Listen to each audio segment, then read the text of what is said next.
श्री गोपाळ कृष्ण भगवान की जय. लीळा नंबर 302.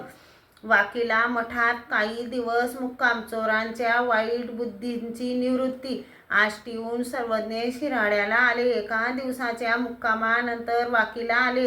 तेथे नारायण मठात काही दिवस मुक्काम केला. सर्वज्ञ बैठकीवर बसले होते. ते गाव ओसाड, तेथे चोरांचे स्थान होते. तेव्हा संध्याकाळी चोर आले. भक्तजनांनी सांगितले, जीजी चोर आले. आणि सर्वज्ञ बाहेर आले व भक्तजनांना सांगितले, तुम्ही आत जा.